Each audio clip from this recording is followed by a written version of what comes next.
morning, America. This is Jonathan James. And I'm Noah Scrack. And we're bringing you a special newscast covering changes in society here and all around the world that have occurred in the past 10 years.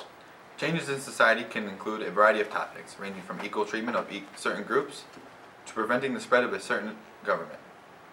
Throughout all of our stories, pay close attention to individuals and groups who worked to defy the odds and make a difference.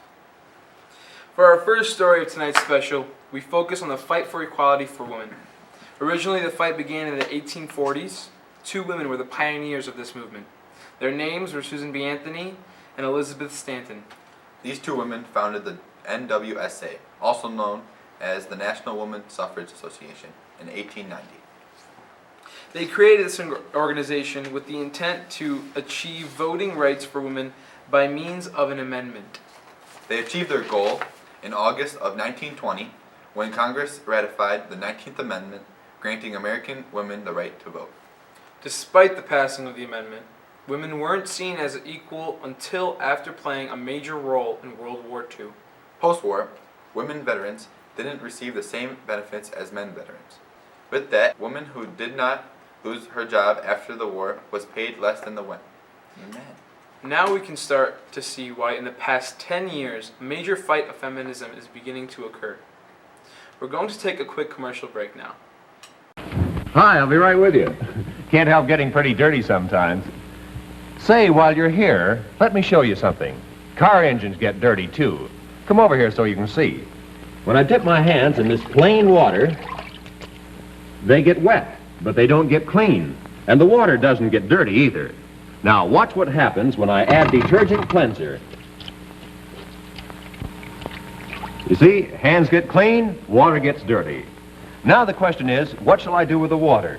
It's perfectly good, only it's dirty. Shall I keep it and use it again and again, or shall I drain it away? Sure, you say, drain it away. And that's right. You just don't use dirty water over and over again. Now, come with me. I want to show you something else. Motor oil lubricates the engine of your car just like water wets your hands. And you just can't buy better lubrication than this oil. It's Esso Extra motor oil. And this oil has something extra. It has a detergent. It bathes your engine every mile you drive. You can see the dirt and gunk come out of the engine when you drain the oil. That's why it's so important to do two things. It's important to use an oil that helps to keep your engine clean. Use Esso Extra motor oil. And it's important to drain away dirty oil every 1,000 miles or so and refill with fresh, clean Esso Extra motor oil that bathes your engine every mile you drive. See your nearby Esso dealer. Welcome back. Now we take you to Michigan to take a look at the automobile industry. The first automobile company in Michigan was founded by Ransom E. Olds in 1897. Henry T. Ford started his company in Dearborn in 1903 and first produced the iconic Model T in 1908. That's right, John. The Ford Motor Company is one of the largest companies in the world. By 1927, the company had manufactured 15 million Model T automobiles. Michigan also has the headquarters of all three major automobile manufacturers in the country. It is an amazing economic boost for them. We'll be back after another short break. I'd like to bring you a very personal and special message from your Studebaker dealer. He would like very, very much to have you come in and try for yourself the wonderful, wonderful ride that's the most outstanding feature of this new 1950 Studebaker. You see, the advanced design of this Studebaker is more than just a breathtaking flight stream design. It's a sound engineering improvement as well. Now, these low lines and those airliner contours make possible new achievements in weight balance, as well as the elimination of any excess bulky structural weight and the cutting down of air resistance. Now, that all adds up to just about the smoothest, sweetest ride you've ever found in any car. And your Studebaker dealer wants you to come in and try it for yourself. Yes, Studebaker would like to have you come in to any of its dealers in Los Angeles County tomorrow or this weekend. Without the slightest obligation on your part, and try the 50 Studebaker. And bring your family. They'll love it too. Or phone your Studebaker dealer, and he'll be glad to bring a new Studebaker right out to you. And oh yes, by the way, with Studebaker's new low prices now in effect, thanks to huge volume demand, you'll find that the down payments have been lowered as well. Why, on some models, you can buy a new 1950 Studebaker for as little as $361 down, exclusive of local taxes and licenses. Welcome back, America. We will now be switching topics to another group that's fighting for a chance. Just recently, Rosa Parks demonstrated her part in the fight for civil rights. Americans, when she retrieved her bus driver's order to move seats because of the color of her skin. Miss Parks was arrested, sparking an uproar across the nation. Leaders like Martin Luther King Jr. Emerged calling for a change. Dr. King led a year-long boycott, a total of 381 days, by boycotting the Alabama busing system, the Forling Alabama to Act. Forling? It's forcing. Take two. Dr. King led a year-long boycott, a total of 381 days, by boycotting the Alabama busing system and forcing Alabama to act. However, although what the bus driver did to Miss Parks was now illegal, it caused more of a division between whites and blacks.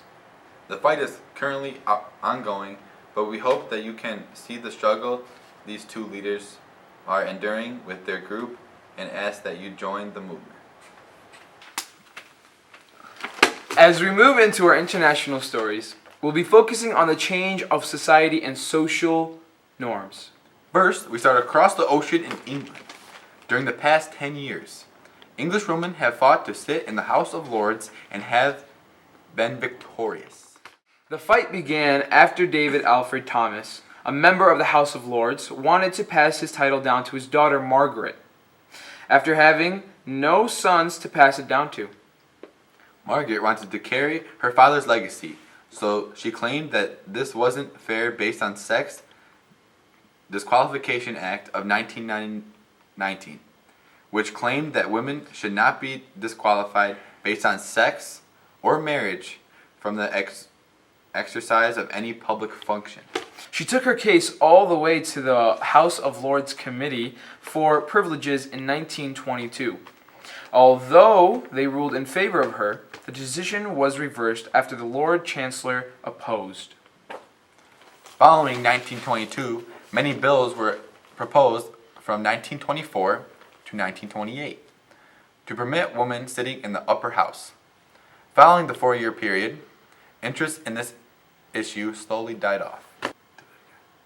The interest was renewed following the Second World War, when a pressure group was formed and 50,000 petition signatures were collected. However, it never was carried to Parliament. Finally, a new petition was presented to the House of Lords in March of 1948. The House made their decision the following year in July of 1949, when they voted in the favor of the petition.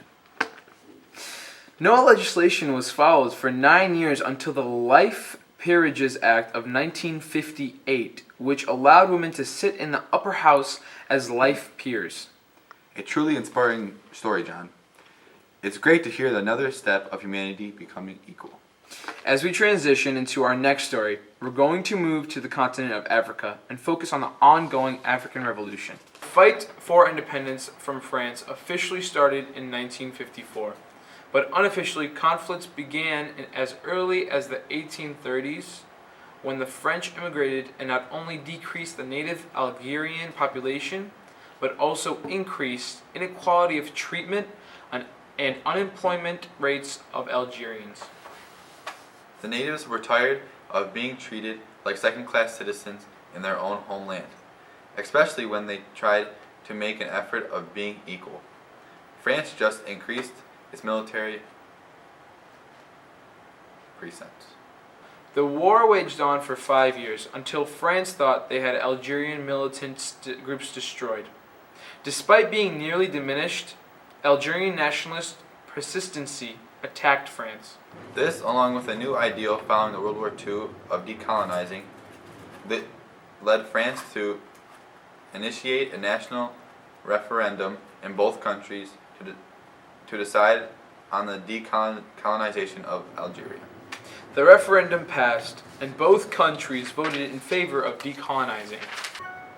We're going to take a short commercial break. When we come back, we'll tell of international news in Latin America and Asia. Paper-made ink is leak-proof. Use a paper-made pen. Paper-made ink is smear-proof. Use a paper-made pen. Bankers approve Paper-Mate, only $1.69 everywhere. Buy a Paper-Mate, you'll say it's great when you write with a Paper-Mate pen. Yes, you'll say it's the greatest when you write with a new Paper-Mate pen. It's this new silver tip that does it. More about that later. But now, let's join the Irwins.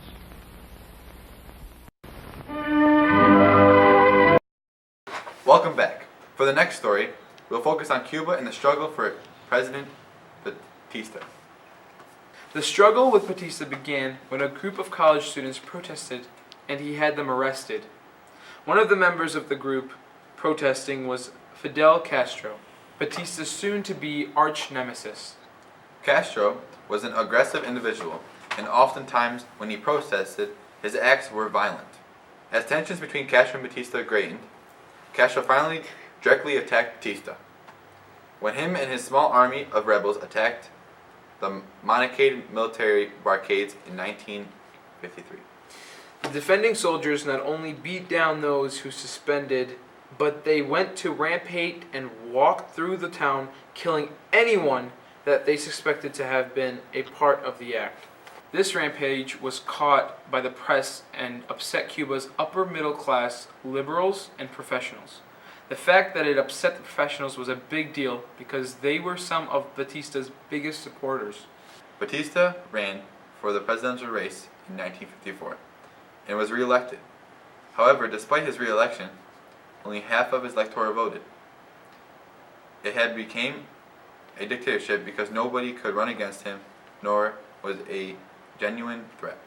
In Batista's term, an issue of corruption arose. Cuba's second largest industry as tourism, it has recently been found that Batista was taking a percentage of the tourism revenue and was turning it into a personal profit. Castro then changed the basis of his fight against Batista and worked to convince the people that Batista was running a corrupt office. He fought until January 1st, 1959, when Batista stepped down from the presidency. As we move into our next topic, we will focus on the fight against communism. More specification, the continent of Asia. The Southeastern Treaty Organization was created in September of 1954.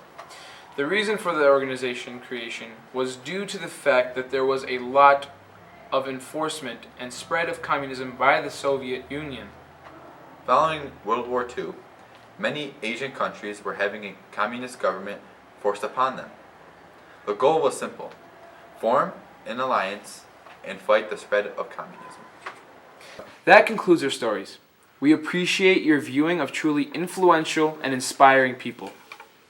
It goes to show that one person can make a difference. Have a good day, America.